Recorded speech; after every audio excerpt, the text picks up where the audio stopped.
Hey guys, what's good? Welcome to my podcast, Snack Starts. And I say again, welcome to my podcast, Snack Starts. And what is my thought for tonight?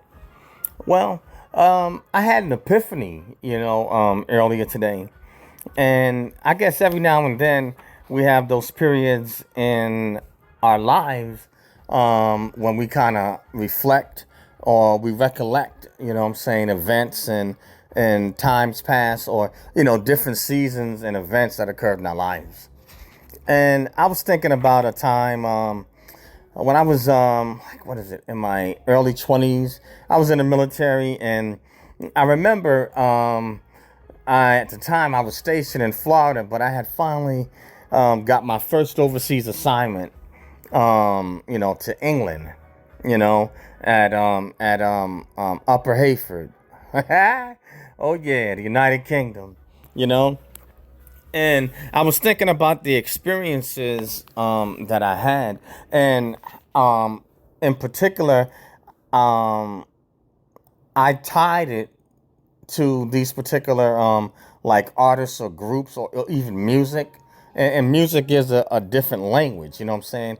And all of us enjoy music in different genres or different forms. And depending on what we were doing or what was going on in our lives and at that particular time, certain songs or certain artists and certain types of music, it can bring about nostalgia, or we may attach certain events to certain songs or certain music, And so for me, I had four artists, you know what I'm saying? Or it was actually more than that at that time. But I'll say Jamiroquai, Incognito, and the Brand New Heavies. And there was also other um,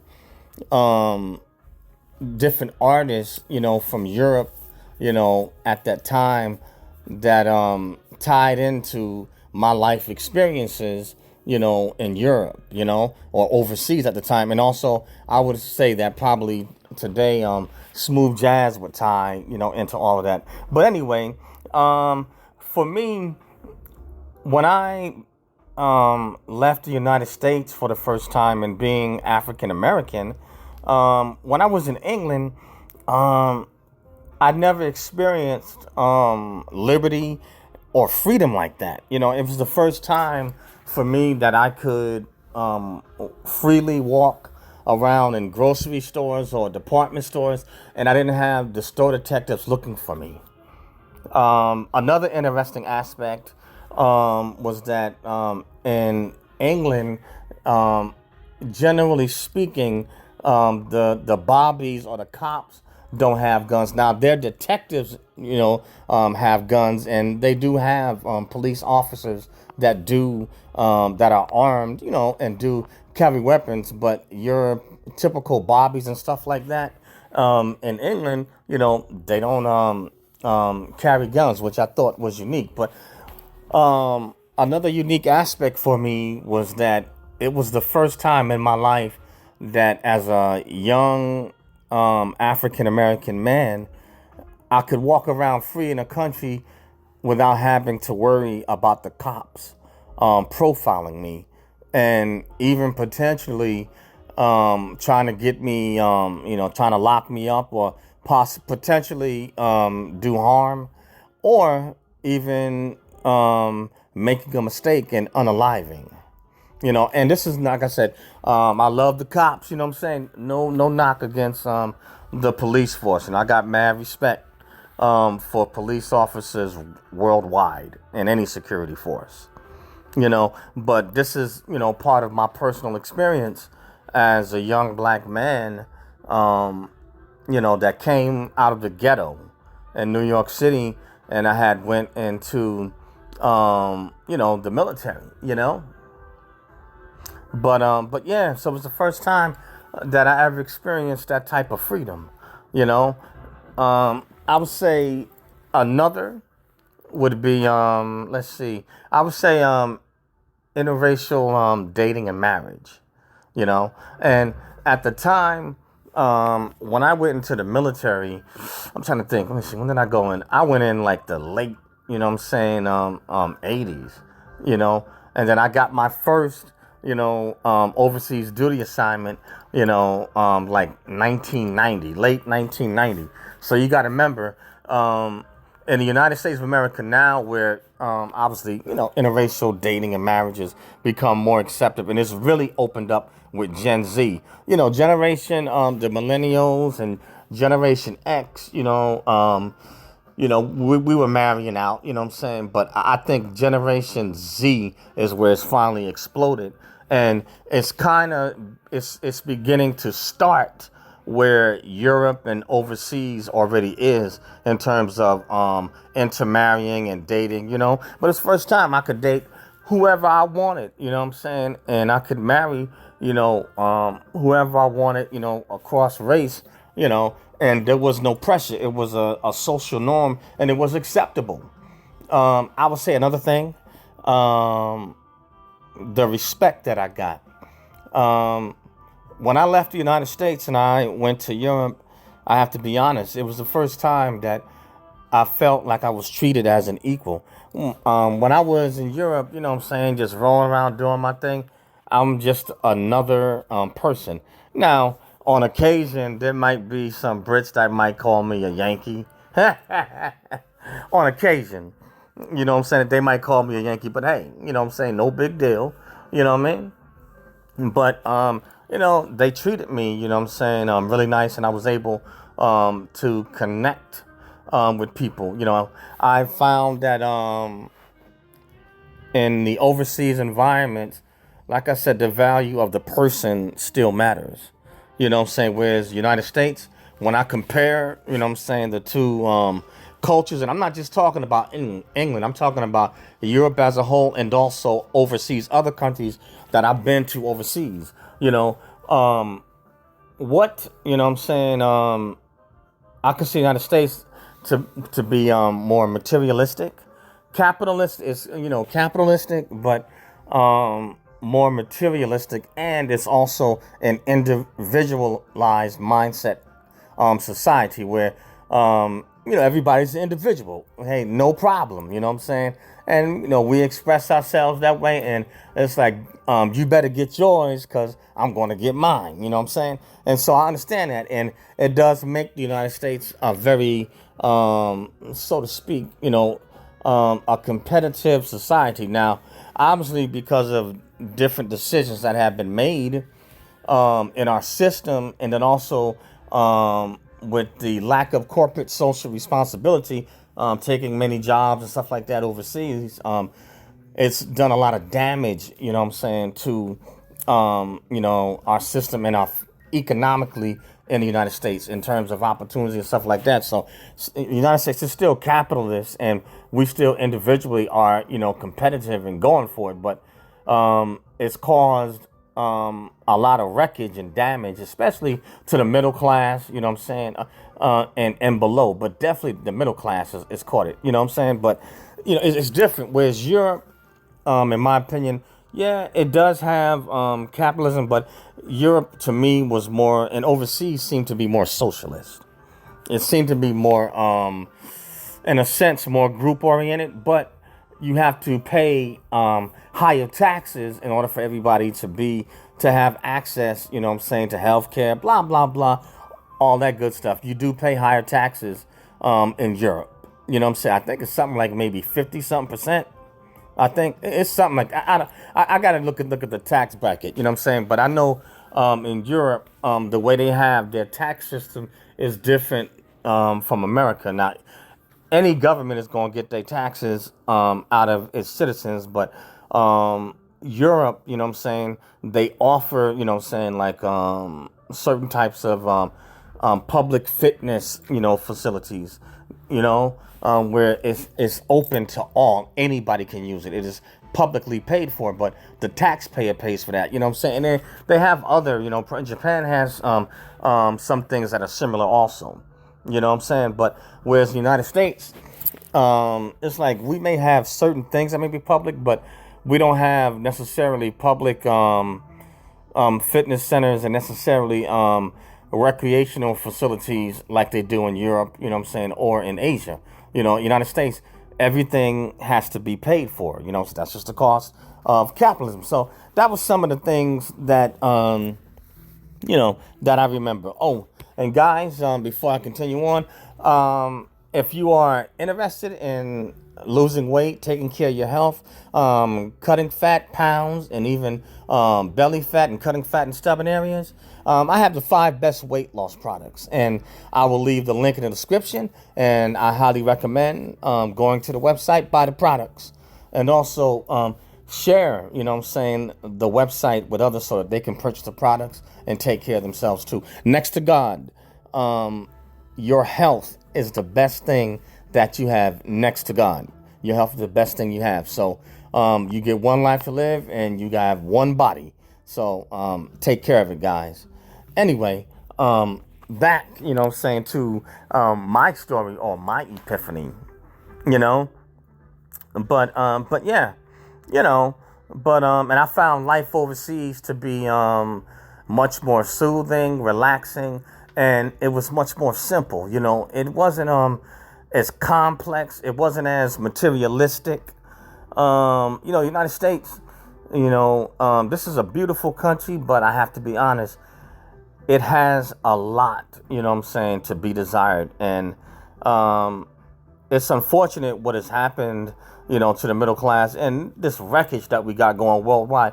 But definitely United States, our economy's taking a beating, and it's unfortunate what's happening to people, But in some ways, it may force us to go back, to somewhat to the basics, and so that the next time when we do recover, maybe through these tragedies, maybe people will learn to reconnect again and to appreciate one another. But I mean, that's not necessarily so easy when you're in a society, where, and it's worldwide, where technology is so advanced and it allows us, to remain separate and apart.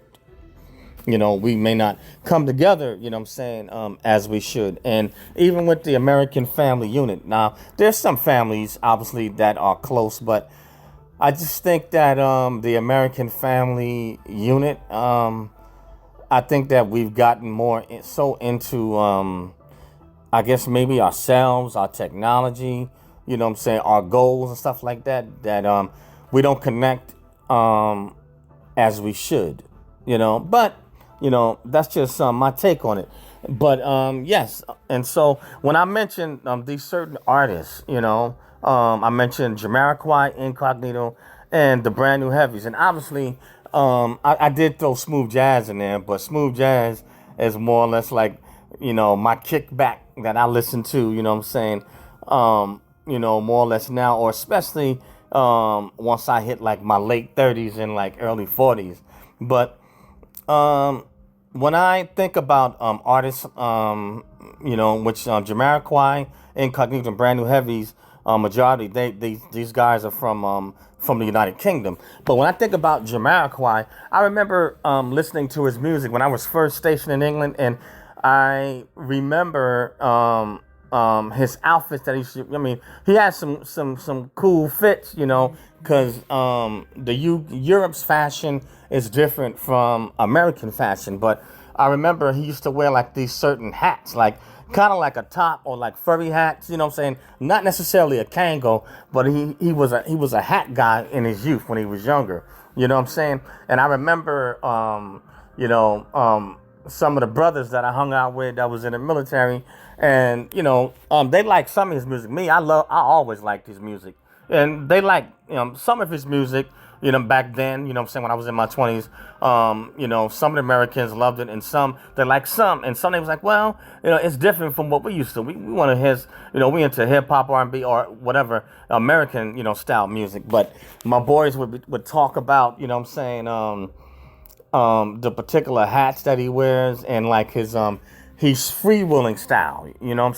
Whereas for me, I always loved Jamiroquai because I loved his music and his style, what it represented to me. In a nutshell, what his music and his style represented to me was freestyle, and also it represented artistic ability, and it represented, a freedom, and like it was like a evolution, you know what I'm saying, for me personally, because at that time, what I experienced in Europe, I had not experienced that type of freedom and that lifestyle like that, you know what I'm saying? So that's kind of what he symbolized to me. When I think about Incognito, again, their music, you know, it they are very talented as musicians and also, as artists. But their music, I guess it would, I don't know, I guess maybe in the United Kingdom or maybe Japan or Asia, they may fall under the genre of UK black, whereas in America they would fall. We would just put Jamiroquai, Brand New Heavies, and Incognito into R&B, rhythm and blues. But again, their music symbolized freedom. I would say to me, revolution. Um, um, it caused me to have reflective thought. You know what I'm saying? And when we are young, we're very impressionable. You know what I'm saying? So depending on what we're experiencing at that time or whatever season that we're in, and then we're listening to um different types, what I'm saying, of music, all the exposure I was getting, you know what I'm saying? Their music at that time, you know what I'm saying, kind of impacted my outlook, you know what I'm saying, when I would reflect and how I thought and how I saw things. It's a combination. The Brand New Heavies, I love the Brand New Heavies. You know what I'm saying? I love the Brand New Heavies. But their music, man, when I would hear it, it takes me back, especially like some of their hits, Never Gonna Give You Up, or like Never Stop. So I think it was Never Stop, something like that. And then there's other classics that the Brand New Heavies had. But again, typical of Europe, their music symbolizes and it represents, freedom. It spoke of, what I'm saying, social and cultural issues that were going on, what I'm saying, not just, what I'm saying, in Europe, but it could even cross over into America. I would say Brand New Heavies, Incognito, and Jamiroquai, they had excellent crossover appeal, meaning that they could appeal to different groups and audiences, all throughout the world. You know what I'm saying? But yeah, but the Brand New Heavies, yeah, they took it back. You know what I'm saying? For me, when I think about them, I think about like rap artists, that would be probably suitable for their type of music. Like I would say Q-Tip. You know what I'm saying? I love Q-Tip. You know what I'm saying? I'm trying to think. Q-Tip, like Most Def. You know what I'm saying? And I love, like I said, I got my other artists that I love too. Don't get it twisted. You know what I'm saying? Rest in peace, Tupac. You know what I'm saying? Biggie Smalls. You know what I'm saying? The Jigga Man. You know what I'm saying? Jay-Z, put it down. You know what I'm saying? I ain't necessarily always in agreement with it, with everything. Maybe from what I've heard, maybe on a personal, but as a artist, as a rap artist, Jay-Z, the Jigga Man. You know what I'm saying? Oh man, ice cold. You know what I'm saying? But anyway, just reflective thought. And just what I experienced at that time. Freedom, personal evolution, and just all the exposure that I got and how their artistry, what I'm saying, tied into my mental tapestry. But anyway, guys, I'm going to stop it, what I'm saying, right there, what I'm saying, for now. But that was just, what I'm saying, my thoughts, and I'm quite sure for you, you have certain music, or maybe certain classics that you like, or certain groups or artists that you like. And, and it may not even have to be the person singing. Some of it could be instrumentals. Like I said, I love smooth jazz. Smooth jazz for me, and now is the lick. And I've always loved smooth jazz, you know what I'm saying? From all the way back in the days, from the cool jazz festivals to even following them when they go on tour overseas. But music is It's its own unique language, and it speaks to each person and everyone in its unique way. Yes, indeed, guys. But anyway, that's all I have for this one on Snack Thoughts. The name of this podcast is Snack Thoughts, SNAKZTHOUGHTS, Snack Thoughts. You can find this podcast on Spotify, Spreaker, Radio PBM, iHeartRadio, SoundCloud, Google Podcasts, Apple Podcasts, and a host of other social media outlets. Also, I have a YouTube channel, Eric Broadus YouTube, EricBroadus YouTube, or Eric Broadus YouTube. So please subscribe to my YouTube channel. Smash the bell to become a subscriber. Turn on all notifications so you get future videos. Hit the like button or unlike button to like or unlike the video. Either way, leave a comment. Love to dialogue with you. And the same thing on the Snack Thoughts podcast this episode. Leave a comment. Hit the like or unlike button. Love to dialogue with you. Hear your thoughts. And I have my Snacks 123 channel on Rumble. SNAKZ 123 on Rumble. So please go Rumble and subscribe over there. Hit the unlike or the like button. Hit the like and the unlike button. If you like the videos, if you don't like them, hit the unlike button. Either way, leave a comment. Everyone is entitled to their opinion and has a right to be heard. And lastly, again, guys, click on the link for the 5 best weight loss products. You know, losing weight, taking care of your health, guys. Take care of it. You know, but that's all I have on this one, guys. But yeah, something to think about, guys. Peace out, and I will catch you on the next one later.